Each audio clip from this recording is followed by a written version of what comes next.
감사드립니다.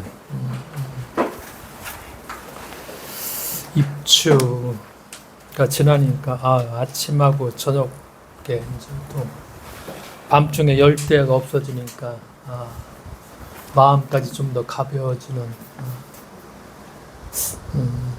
참 하루하루가 또 좀 새롭게 뭐라고 할까요? 느껴진다고 할까? 고맙다고 할까? 참 감사하다. 그런 생각을 가졌습니다.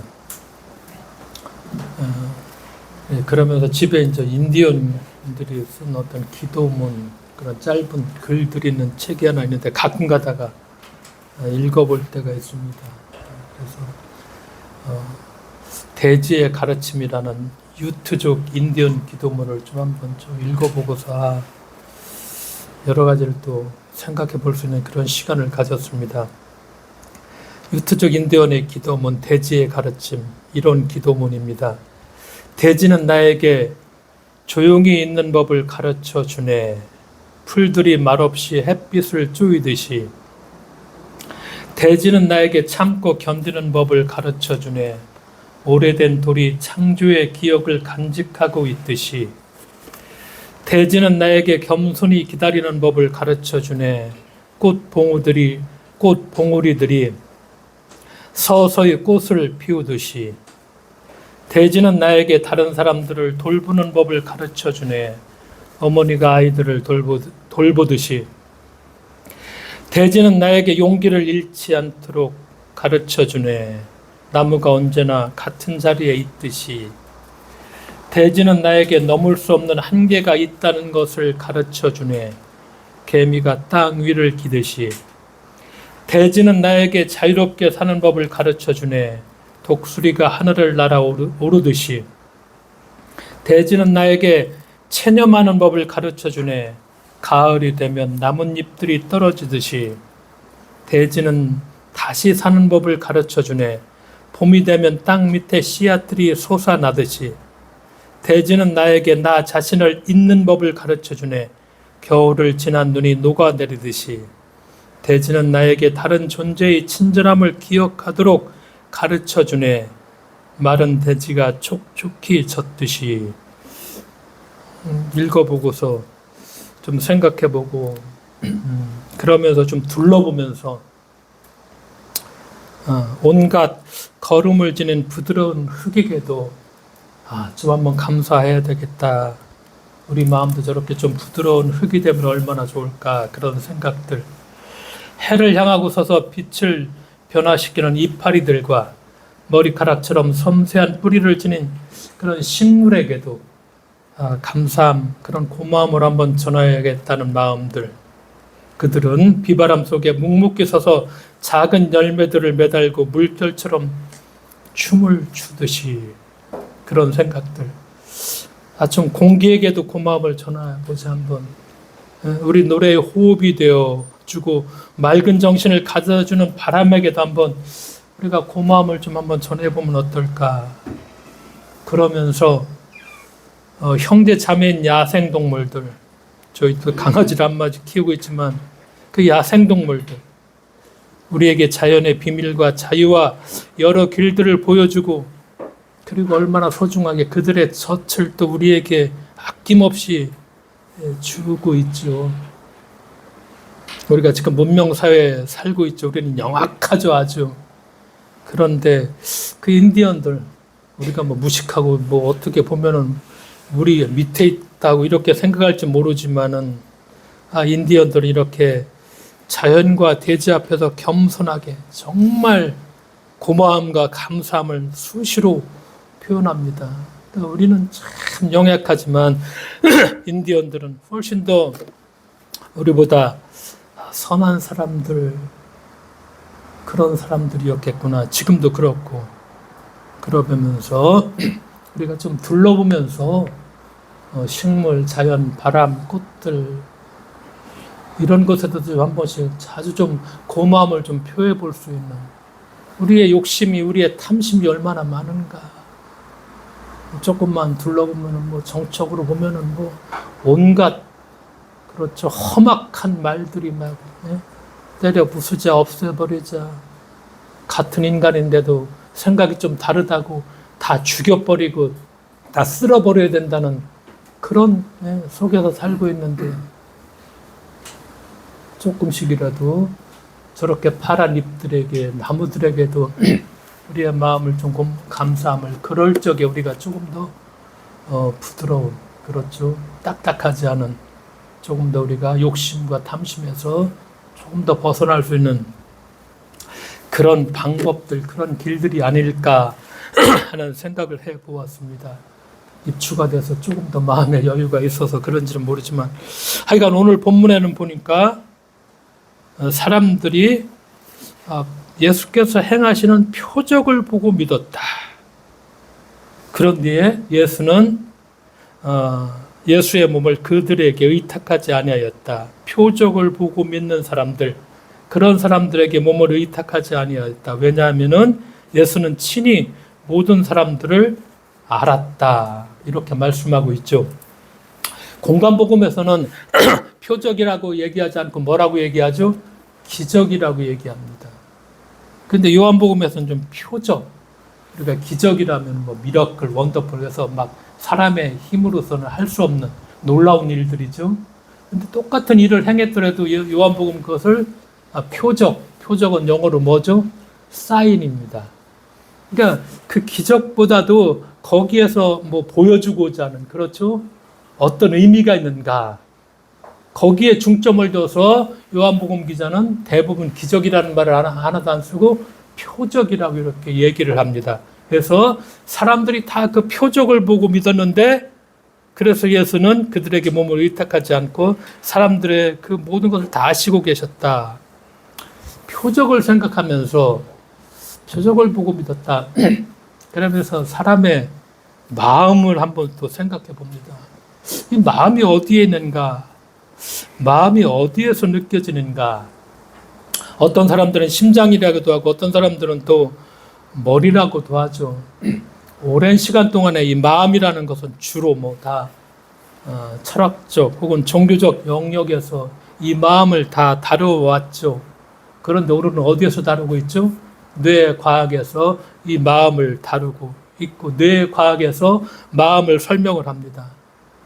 가끔 많이 우리가 들어보죠. 뭐 전두엽이라든가 편두체라든가 호르몬, 뉴런 이런 등의 바로 마음의 여러 가지 작용과 현상인 우리의 생각, 감정, 의식, 기억 이런 것들을 만들어내기도 하고 반응하기도 한다고 설명을 합니다.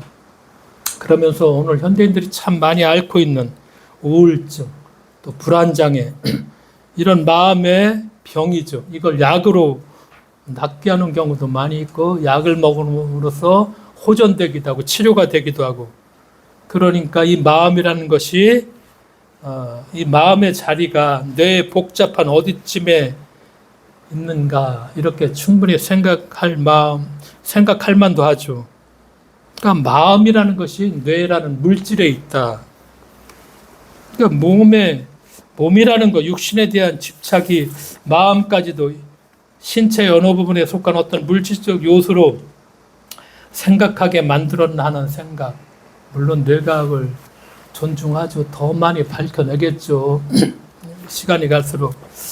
근데 이제 생각과 감정과 감각, 기억, 의지 등등의 정신적 작용들이 모두 크게는 마음의 보따리 안에 들어가 있는 것들이라서 우리가 모든 순간 또 살아있는 모든 순간 한 번도 이런 것들이 우리 자신과 분리되지 않고 끊임없이 작용을 하고 있죠. 그래서 우리가 때때로 이런 나를 좀 분리시키는 방법, 현대인들의 명상도 많이 하죠. 기도도 바로 이런 방법 중에 하나고 조금 더 뭐 참선을 행한다고 할까? 이런 수행 방법을 통해서 이런 것들과 나를 좀 분리시키는 그런 시간을 갖고 또 가지려고 노력들을 많이 하죠. 마음에 관한 수많은 의미와 설명이 참 많이 있지만 절묘한 표현 중에 하나가 달마대사의 말. 이 표현이 좀 다 참 적절하구나. 달마대사가 이렇게 얘기하죠. 마음이여 알 수가 없구나.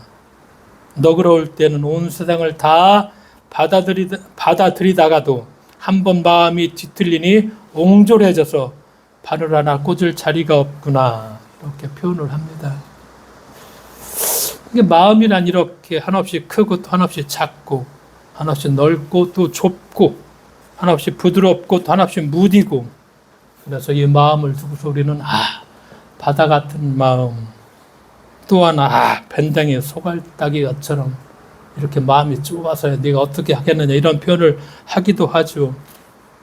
그래서 또 그렇지만 이 마음의 주인공인 편도체도 아니고 이 주인이라는 것은 전도역도 아니죠. 지금 이 순간 그 마음을 마음대로 바꿀 수 있는 내 자신, 우리 자신이 이 마음의 주인이 될 수 있습니다. 그래서 이 마음에 믿음의 씨앗이 하나 떨어지죠. 그러니까 믿음이라는 것은 아무 희망도 없는 암흑 속에서 별빛 하나를 보는 것 같다, 이렇게 설명할 수가 있을 것입니다. 우리가 성경을 보면은 성경에 기록한 첫 믿음의 사람이 바로 누구죠? 아브라함, 이렇게 얘기하죠. 아브라함이 보여주었던 것이 저게 믿음이다. 그래서 믿음의 조상, 우리가 믿음의 아버지, 그렇게 얘기를 합니다. 그런데 아브라함은 어떡합니까? 아무런 표적 없이, 공관복음서 표현대로 하면 기적이라고 얘기하겠지만 오늘은 요한복음이니까 아무런 표적이 없이 하나님의 약속을 믿었죠. 이것을 믿음이라고, 이것을 하나님의 의로 여기셨고 이것을 믿음이라고, 그래서 믿음의 사람, 믿음의 아버지, 믿음의 조상, 이렇게 아브라함을 얘기를 합니다. 그런데 오늘 본문의 첫 구절이 많은 사람들이 아브라함과는 달리 어떻게 표적을 보고 예수를 믿었다, 이렇게 얘기합니다. 그래서 예수께서 그들에게 의탁하지 않으신 것도 이 때문이다. 왜? 다 표적을 보고 믿는 사람들, 우리는 모르지만 예수는 다 아셔. 그러니까 이들에게 의탁하지 아니했다. 그러니까 요한복음 여러 곳에서 표적을 보는 믿음에 대한 장면들이 참 많이 나옵니다. 그래서 요한복음을 뭐라고 얘기하죠? 표적의 책, 이렇게 불리기도 합니다. 왜? 표적에 관한 많은 이야기들을 하고 있기 때문에 요한복음은 표적의 책이다. 그런데 원래 표적이라는 거, 공관복음서 표현대로 한다면 기적이죠. 이 표적은 믿음을 위한 것이었다. 그래서 요한복음 2장 11절, 2장에 바로 이 갈릴리 가나의 혼인잔치가 나오죠. 예수께서 이 첫 표적을 갈릴리 가나에서 행하여 그의 영광을 나타내심에 제자들이 그를 믿었다. 그러니까 이 기적, 요한복음에서는 표적이죠. 첫 번째 표적이 갈릴리 가나에서 물이 변해서 뭐가 되게 했던 거? 포도주가 되게 했던 거. 이 표적을 갈릴리 가나에서 행했는데 왜 행했느냐? 하나님 그의 영광을 나타내셨고, 그래서 결국 제자들이 그 표적을 보고 그것을 보고 예수를 믿었고, 표적이라는 것이 그래서 믿음을 위한 것이야, 이렇게 요한복음에서 얘기를 하죠. 계속해서 이런 이야기가 나오죠. 요한복음 3장에 누가 나오느냐? 니고데모가 얘기하죠. 그래서 니고데모가 예수께 와서 대놓고 얘기하죠. 당신이 보여주는 그 표적 때문에 하나님께로부터 오신 분임을 내가 안다. 이 표적을 보니까 이건 사람들이 못해. 근데 당신은 이 표적을 행하기 때문에 당신은 하나님께로부터 오신 분임을 내가 안다. 이렇게 니고데모가 얘기하죠. 4장에 가서 또 다른 이야기도 나오죠. 왕의 신하의 아들이 병고침을 받는데 그 왕의 신하는 예루살렘과 가나에서 예수께서 행하신 일들을 본 일이 있었다. 표적을 행하죠. 6장에서는 심지어 이제 표적은 뒤로 하고 배불리 먹었어. 그래서 배불리 먹은 것 때문에 사람들이 예수를 믿었다. 그러니까 믿는다는 걸 표적보다도 더 믿게 해줘. 내가 배불리 먹었기 때문에 예수를 믿었다. 이렇게 표현을 합니다. 7장에 가면은 요한복음 예수의 형제들이 이렇게 얘기하죠. 사람들 앞에 나서서 아예 예수에게 좀 표적을 행해라, 드러내놓고 일을 하라고 종용하는 그런 장면에 이르러서는 표적과 믿음이, 이게 표적이 주가 되고 믿음은 뭐 계기 되고 이렇게 전도되는 과정을 보게 되죠. 요한복음 7장 3절에 4절을 찾아보니까 그 형제들이 예수께 이르되 당신이 행하는 일을 제자들도 좀 보게 해라. 4절은 스스로 나타나기를 구하면서 묻혀서 일하는 사람이 없다. 묻혀서 일하면 잘 모른다. 그러니까 이 일을 표적을 행하여 정말 너를 좀 세상에 나타나게 그렇게 좀 해라. 이렇게 예수의 형제들이 예수께 얘기를 하죠. 그러니까 요한복음에서는 표적이 없이는 믿지 않은 제자들을 예수께서는 어떻게 하죠? 계속 꾸짖고 있죠. 표적을 보고야 믿겠다는 믿음. 그래서 예수님은 그것이 정말 믿음인가? 표적을 보고 니들이 믿고 있느냐? 이걸 우리에게 묻고 계십니다. 요한복음에 보면 이 믿는다라는 표현이 다 동사로만, 믿음이라고 하지 않고 내가 믿는다, 이렇게 동사로만 사용이 되었는데 다른 복음서를 합친 것보다 훨씬 4배나 많죠. 믿는다, 마태복음은 9에 9번 정도 사용됐죠. 마가복음은 14번 정도, 누가복음은 9번 정도. 그런데 믿는다라는 표현이 요한복음에서는 98번. 정말 많이 표현됩니다. 그러니까 믿음이, 믿는다가 98번이나 사용. 그러니까 이제 다른 복음서를 합친 것보다 훨씬 더 많죠. 근데 요한복음에서 이 믿는다라는 표현, 가장 첫 번째 단계가 뭐죠? 근데 보지도 않고, 보고도 믿지 않은 사람들이 있어. 믿지 않아. 유대 사람들이 그랬어. 눈먼 사람들이 눈을 떴죠. 그 부모와 대지를 시켜서 우리 아들이 눈을 떴다 그렇게 얘기한다 하더라도 바리새인들이 믿지 않았어. 종종 제자들도 그걸 믿지 못했어. 예수의 형제들도 7장에 예수를 믿지 않았다고 그렇게 고백을 하죠. 이 보고도 믿지 못한 사람들. 두 번째 요한복음에서 이 믿는다가 단순히 믿는 것, 표적을 보고 믿는 사람들. 많은 사람들이 예수의 표적을 보고도 그 이름을 믿었죠. 니고데모도 그랬고, 아들의 병을 고침받았던 왕의 시내도 그랬고, 형제들, 제자들도 표적을 보고 믿었죠. 그러니까 원하는 것을 충족시켜주는 수준에서 그렇게 갖는 믿음이죠. 표적을 보고서 믿는다는 것. 근데 이것이 믿음일까? 아니면 자기 욕망을 충족시켜주는 것일까? 세 번째는 참으로 진실로 믿는 것이죠.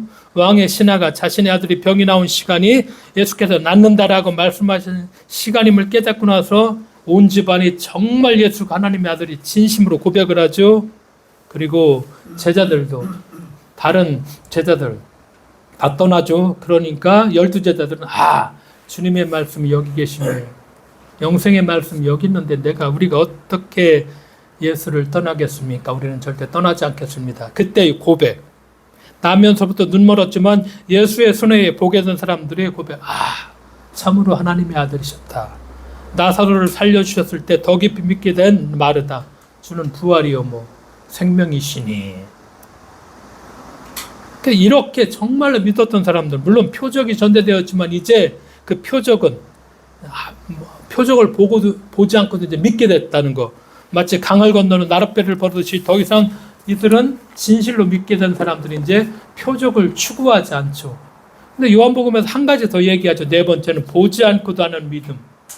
그렇죠. 예수의 부활을 의심하는 증거를 보아야 되겠다고 도마가 말하죠. 요한복음 20장 제 끝장에서 도마에게 주셨던 말씀이 보지 않고 믿는 자들이 더 복되다. 왜냐? 부활로 도마에게 하신 이 말씀은 그동안의 모든 믿는 자들에게 우리에게 하시는 말씀이죠. 왜? 이후로는 예수가 더 이상 표적을 행할 수도 없고 보여줄 수도 없고, 그러니까 보지 않고 믿는 자가 복되다. 보지 않고 믿어야 된다. 도마에게 주시는 말씀은 곧 우리에게 다 주시는 말씀이죠. 그러니까 우리의 신앙의 단계가 어디쯤에 있을까? 보고도 믿지 않는 사람들 많이 있죠. 단순히 표적을 보아야 믿는 그런 믿음인가? 정말 진실로 믿는가? 보지 않고도 우리가 정말 믿을 수 있는가? 그러니까 우리도 한번 생각해 보면은 우리도 우리마다의 표적을 또 구하고 있죠. 그런 우리들이죠. 믿음과 표적을 생각하면서 그 이현주 목사가 쓴 글이 우화가 하나 생각이 났습니다. 천지창조가 거의 끝났을 때 하나님께서는 이제 마지막으로 당신이 지으신 세계를 이해하고 찬탄할 피조물인 사람을 만들어야 되겠다는 계획을 세웁니다. 그래서 이 사람을 다른 모든 생물들처럼 땅에서 나왔으면서 동시에 당신의 형상을 닮은 사람을 만들겠다고 그렇게 선언을 합니다. 그래서 저들로 하여금 이성과 지성과 이해력을 갖추게 하리라. 이렇게 결심을 하죠. 근데 그때 이제 진실이 하나님께 나와서 얘기합니다. 그렇게 하지 마시라고. 오, 하나님, 그가 거짓말로 저와 남을 속일 것입니다. 사람들로 말미암아 온 세상이 거짓과 속임수로 시끄러울 터이니 그를 사람을 만들지 마십시오. 진실이 이렇게 얘기합니다. 그 다음에 또 하나 정의가 이렇게 나와서 얘기합니다. 오 주님, 그가 세상의 질서와 조화를 어질러 놓을 것입니다. 그들은 서로 보복하고 전쟁을 일으킬까 두렵습니다. 만들지 마십시오. 이렇게 진실과 정의가 사람을 만들지 말라고 탄원할 때 한쪽에서 사랑에 속삭이는 목소리가 이렇게 들립니다. 사랑하는 하나님, 그들이 당신을 닮았다면 서로 사랑할 수 있을 것입니다. 당신의 거룩하신 영으로 충만하여 병든 이를 위로하고 외로운 사람을 찾아주고 집 없는 이에게 쉴 곳을 마련해 줄 것입니다. 오 주님, 사람들의 그런 모습은 당신께 영광만을 안겨드릴 것입니다. 이렇게 속삭이죠.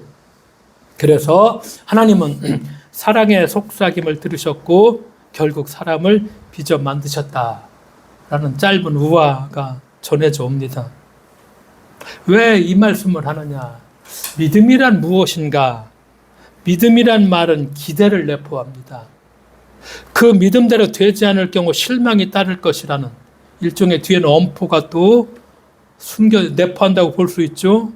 우리가 보통 가정생활에서 엄마가 말 많이 하죠. 엄마, 너 믿는다? 혹은 당신 믿을게. 이렇게 얘기합니다. 많이 쓰는 말이죠. 그런데 이렇게 말할 적에 그 믿음의 손상이 가면은 어떻게 되죠? 실망하게 되죠. 그 기대대로 되지 않으면 믿음은 허공에 흩어지게 되고 그 경고를 그 믿는다라는 말에 포함되고 있습니다. 그러니까 때로 이런 믿음이 뭐가 되기도 하죠? 협박이 되기도 하고 조건적인 사랑의 그 범위에서 벗어나지 못하죠. 우리도 많은 경험, 믿는다고 우리가 장담했던 우리 자신들, 이런 경험들 참 스스로 우리말로 뻑적지근하죠. 참 많죠. 그래서 예수가 오늘 표현하는 게 그 말씀입니다. 인간적인 마음, 아까 마음에 대해서 얘기하는데 변화무쌍한 그런 마음에 기대지 않았다는 것. 만약에 그 인간들이 표적을 보고 믿으니까 그 마음에 기댔다면은 베드로가 배신했을 때, 제자들이 다 떠났을 적에, 의심하며 다가오는 도마를 보았을 때, 사람들이 예수를 믿었던 사람들이 막 예수를 죽이라고 소리 지를 적에 저럴 수가 있나. 배신감에 몹시 정말 고통스러워했을 것입니다. 얼핏 우리가 요한복음에서 주님이 자신의 몸을 그 믿고 추종하는 자들에게 맡기지 않으셨다는 말을 매정하게 들릴 수도 있죠. 지도자가 백성을 믿지 않고 선생이 제자를 믿지 않고 부모가 자신을 믿지 않는다면은 그 지도자, 그 스승, 그 부모를 신뢰하고 따르는 사람들도 역시 없을 것이죠. 나를 믿고 믿어주지 않는데 내가 무슨 힘으로 그를 믿고 따를 것인가 할 것입니다. 그런데 요한복음에서 왜 예수께서 이렇게 말씀하시는가? 그 깊이를 조금 더 들여다보자는 것입니다. 정말 예수는 무엇을 말하고자 하는가? 우리는 표적을 보아야 믿죠. 증거를 보아야 믿는 우리 믿음과는 비교할 수 없는 예수는 다른 차원들의 믿음을 마주합니다. 그것이 바로 우리가 많이 쓰는 사랑입니다. 사랑이죠. 기대 없이, 실망할 근거 없이 약한 실제라는 마음으로 믿어주는 사랑, 그 표현이 그 말이죠. 그러니까 우리의 믿음의 근거는 표적에 있죠. 그런데 예수의 믿음의 근거는 사랑에 있다는 것입니다. 그렇기 때문에 표적이 있고 없기에 따라 움직이는 믿음과는 다른 믿음, 다른 참된 믿음의 모습을 보여주죠. 그것이 바로 사랑이라고 예수는 오늘 말씀하고 있죠. 오래됐는데 한 10년 전인가 학교에서 가끔요 가정폭력 상담 교육을 교사를 어떤 전문가를 초청해서 듣는 그런 시간이 꼭 있습니다. 그때 들었던 강사의 말이 아직까지 기억에 납니다. 남편 믿지 마십시오. 사랑하십시오. 자녀 믿지 마십시오. 사랑하십시오. 어떻게 생각합니까? 여러 가지 생각을 하게 되죠. 우리는 믿는다고 하는데 믿지 말라는 것입니다. 사랑하라는 것입니다. 남편 믿지 말라고 여자 강사인데 사랑하십시오. 자녀 믿지 말라는 것입니다. 사랑하라는 것입니다. 정말 믿고 싶다면 사랑의 길 위에는 방법이 없다는 것입니다. 그래서 예수님은 사람의 마음속에 있는 것을 다 아셨습니다. 오늘 요한복음에 그렇게 얘기하죠. 모든 사람들을 다 알고 계셨다. 그래서 사람의 마음을 의지하지 않으셨다. 그 사람의 마음 믿지 않으셨다. 그러나 믿지는 않았지만 어떻게 했다? 사람을 사랑하셨다. 특히 요한복음 기자가 오늘 우리에게 말하려고 하는 말씀의 핵심이고 본질이죠. 사랑할 능력이 우리가 안 돼. 그러니까 그 길을 믿음으로써 가르쳐 주고자 오늘 이 말씀을 하시고 계시죠. 그래서 요한복음 21장에 우리가 하는 것처럼 부활하신 예수가 누구를 만나죠? 베드로를 만납니다. 그러면 베드로에게 야, 너 정말 나 믿느냐? 근데 예수는 뭐라고 3번을 묻죠? 내가 나를 사랑하느냐? 너 정말 나 믿지? 이렇게 묻지 않고 똑같이 3번을 묻죠. 내가 나를 사랑하느냐? 내가 나를 사랑하느냐? 내가 나를 정말 사랑하느냐? 이렇게 3번 물으시죠. 사람의 속이라는 건 아마 사람도 모를 것이죠. 그래서 10길 물속을 알아도 한 길, 사람의 속을 알 수가 없다. 자기 자신도 속는 것이 자신의 마음이죠. 그래서 사람의 마음 의지할 것이 못 되죠. 언제나 변한다는 것, 우리가 이걸 충분히 알아야 됨에도 불구하고 자꾸 잊어버릴 때가 많죠. 그래서 예수님을 따른다는 것은 내가 예수를 믿는 것보다 어떻게 한다는 것? 사랑하는 것이다. 그걸 오늘 요한복음이 말씀하고 있죠. 내가 예수를 따른다는 건 우리가 예수를 믿는다는 고백보다 예수를 사랑한다. 이렇게 고백하는 것. 이걸 말씀하고 있죠. 사랑하는 것만한 그런 믿음이 없다는 것이죠. 그래서 그 사랑은 어떤 이유 없이 증거 없이 이익 없이 그렇게 믿는 것이 바로 참된 믿음이다. 이렇게 말씀할 수가 있죠. 사람이 약한 존재라는 걸 아는 것, 힘없는 존재라는 것, 변화무쌍한 존재라는 걸 아는 것이 바로 이 사랑의 근거가 된다는 것. 그래서 우리가 요한복음에 보면 사도 요한이라고 얘기하죠. 그러니까 유난히 사도 요한이 믿음이라는, 믿는다라는 그런 그 표현을 정말 많이 하죠. 98회나 사용했으나 요한복음의 저자 사도 요한은 어떤 별명이 붙죠? 사랑의 사도다. 요한을 그렇게 얘기하죠. 근데 정말 요한은 믿는다라는 표현을 복음서보다 훨씬 더 많이 써서 마태, 마가, 누가를 합친 것보다 4배나 더 많이 쓰는데 믿음의 사도가 아니라 사랑의 사도다. 사도 요한을 우리가 이렇게 별명을 지어놨죠. 요한이 믿음을 통해서 배운 건 뭐라는 것? 사랑이었다는 것. 사랑의 방법으로 노력한 것이 믿음이었다는 걸 말씀하고 있죠. 사람들이 우르르 몰려다니며 찾았던 표적에 근거한 믿음이 아니라 그래서 사도 요한은 마지막에 보지 않고도 믿는 믿음에 이르고자 했다. 그래서 보지 않고 믿는 자들이 참 복되다. 사도 요한이 이렇게 마침표를 딱 찍으면서 베드로에게 예수가 너는 나를 사랑하느냐 3번을 묻고 있죠.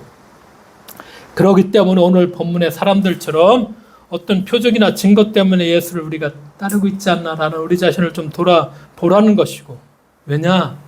표적이나 그런 것 때문에 찾아다니다 보면은 그보다 더한 증거가 나타나거나 또는 내 마음이 맞지 않게 될 때는 당연히 떠나게 된다는 것이죠. 그런데 사랑에 근거한 믿음은 그렇죠. 그 대상이 어떠하든지 그 정말로 진실된 내 마음에 나온 것이기 때문에 사랑에 근거했다면은 변하지 않을 것이라는 말씀이죠. 그래서 오늘도 예수께서는 우리에게 묻는 그런 말씀도 똑같죠. 너는 나를 믿고 있느냐가 아니라 너는 나를 믿느냐가 아니냐, 내가 나를 사랑하느냐, 이렇게 묻고 있고 그 물음에 우리가 어떻게 답변할 것인가. 정말 주님을 사랑합니다. 라는 그런 고백, 그런 확실한 대답을 우리가 온 존재로 할 수 있는 그런 우리 모두가 되어야만 하겠습니다. 기도하겠습니다. 하나님 아버지 감사드립니다.